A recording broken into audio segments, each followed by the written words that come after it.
Certainly, the world focus is still in Gaza, especially after that ceasefire has been brokered with a number of role players from the United States, Qatar, Egypt, and many other countries as well. But to really look at the ceasefire, it's holding. We know that it's fairly fragile. We're joined now by the Palestinian ambassador here in South Africa, Hanan Jarrar. So once again, Ambassador, thank you so much for your time. And I suppose that's a very pertinent question around the ceasefire itself. We've seen a couple of times the violations, but so far your impression around the ceasefire? First of all, we looked as Palestinians at the ceasefire with a lens of cautious optimism, because we know that it's very fragile. The situation that we had to go to accept it was under pressure. We had no option. We were under genocide. We needed to stop the killing, the murdering of the Palestinian people. We need to stop the genocide.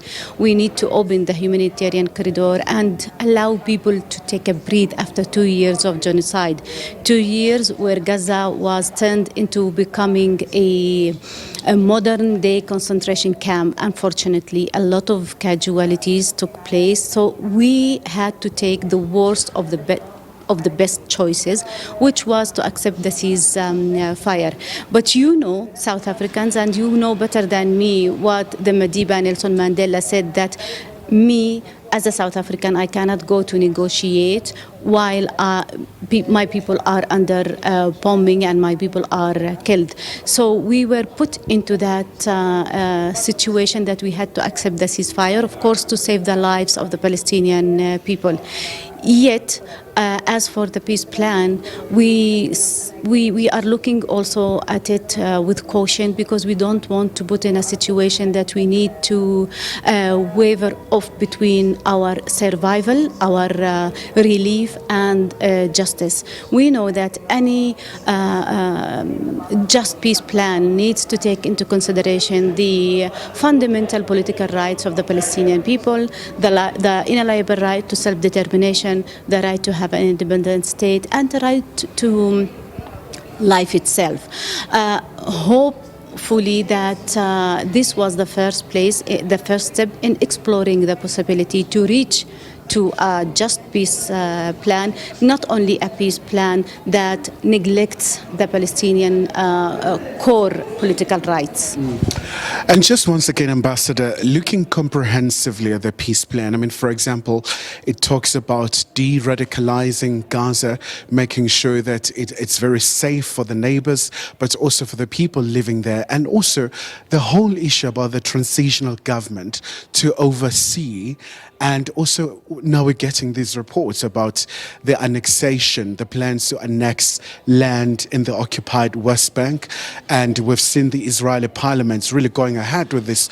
I mean, one of the key allies of Israel, the US, is even totally opposed to this move, especially given this particular point in time around the peace agreement. Unfortunately, from the Israeli side, there has been a violation for this ceasefire many times. More than 200 Palestinians have been killed since the start of the ceasefire under different pretexts. As from the Palestinian side, we abide by, it's only about the releasing of the corpse of the hostages, that because of the complete destruction of Gaza, still we don't find these corpses, despite the fact that many international organizations, the humanitarian organizations, are still looking for the corpse. As for the Israeli intentions, we can see clearly their intentions. Yesterday, the Israeli parliament, the Knesset, they adopted by a majority a resolution to annex the lands of the West Bank in a violation for even the Trump plan for peace itself. And we also noted the reactions of the international community, including Trump himself, who says that we deny that resolution, and we are not in line with it, because it's jeopardized the whole plan for peace.